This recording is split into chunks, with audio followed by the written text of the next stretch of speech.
دوائی کھاتے وقت بسم اللہ پڑھنی چاہیے یا نہیں؟ تو اولاً یہ سماعت فرما لیں کہ بعض لوگوں کا نظریہ ہے اور بعض لوگوں سے سنا بھی ہے کہ دوائی کھاتے وقت بسم اللہ نہیں پڑھنی چاہیے۔ وجہ اس کی یہ بیان کرتے ہیں جو کہ غلط ہے کہ اگر بسم اللہ پڑھ لی تو بیماری کے اندر برکت ہو جائے گی اور بیماری بڑھ جائے گی۔ تو یہ بالکل غلط کانسیپٹ ہے، غلط نظریہ ہے۔ حالانکہ جو احادیث کے اندر تو اس طرح کا حکم دیا گیا کہ ہر جائز کام سے پہلے بسم اللہ پڑھنی چاہیے۔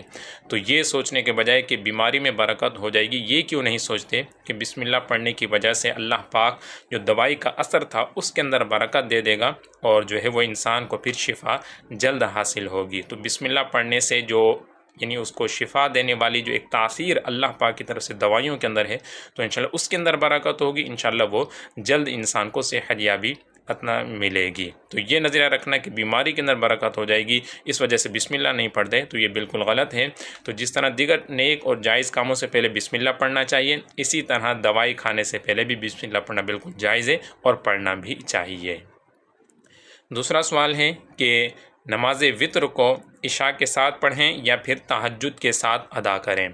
تو اس حوالے سے دیکھ لیں کہ اگر کوئی ایسا شخص ہے کہ اسے فجر کا وقت شروع ہونے سے پہلے یعنی جو تہجد کا جب تک ٹائم ہے، اگر اس وقت تک اٹھنے پر اسے اپنے اوپر اعتماد ہو اور ظن غالب ہو کہ وہ اٹھ جائے گا اور اٹھتا ہے اور اس کی عادت ہے اس طرح کی، تو پھر ایسی صورت میں ایسے شخص کے لیے مستحب اور افضل ہے کہ وہ وتر کو عشاء کے ساتھ نہ پڑھے بلکہ وہ مؤخر کر دے۔ پھر رات کو جب اٹھے تہجد کے لیے تو پہلے تہجد کے نوافل ادا کرے اور پھر اس کے بعد یہ جو وتر ہے وہ ادا کرے، کیونکہ مسلم شریف کی حدیث پاک ہے کہ اجعلوا آخر صلاتکم باللیل وترا، کہ اپنے رات کی جو آخری نماز ہے اسے وتر بناؤ۔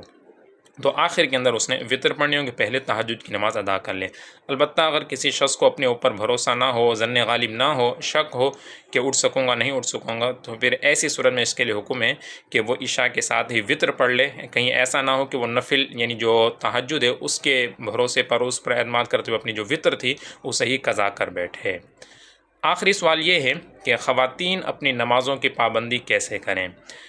خواتین کے لیے یعنی ایک مین مسئلہ بھی ہے نماز کا۔ بعض اوقات وہ جیسے گھریلو کام کاج کے اندر مصروف ہوتی ہیں تو پھر وہ ٹالم ٹول کیا ہاں یہ کام ہو جائے، فلاں کام کر لیں، پھر نماز پڑھ لیں گی، کپڑے سی رہی ہیں یا برتن وغیرہ دھو رہی ہیں، فلاں کام کر کے ہم نماز پڑھ لیں گے، تو اس طرح کرتے کرتے نماز کو ڈیلے کرتے ہوئے بعض اوقات نماز قضا ہو جاتی ہے۔ تو اس کا جو آسان طریقہ ہے، اگر اس طریقے پر عمل کر لیں تو انشاءاللہ ان کی نمازوں کی پابندی کی صورت بن جائے گی۔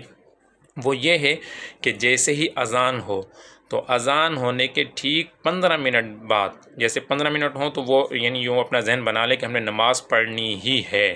جیسے عام طور پر جیسے مرد حضرات ہوتے ہیں مسجد کے اندر جاتے ہیں ان کا وقت بندھا ہوا، تو اس وجہ سے ان کے لیے نماز کی ادائیگی آسان ہو جاتی ہے۔ تو اگر خواتین بھی اپنے لیے وقت باندھ لیں کہ اذان ہونے کے 15 منٹ بعد انہوں نے نماز ادا کرنی ہے تو ایسی صورت میں انشاءاللہ جو نماز کی پابندی ہے اس کی صورت بن جائے گی۔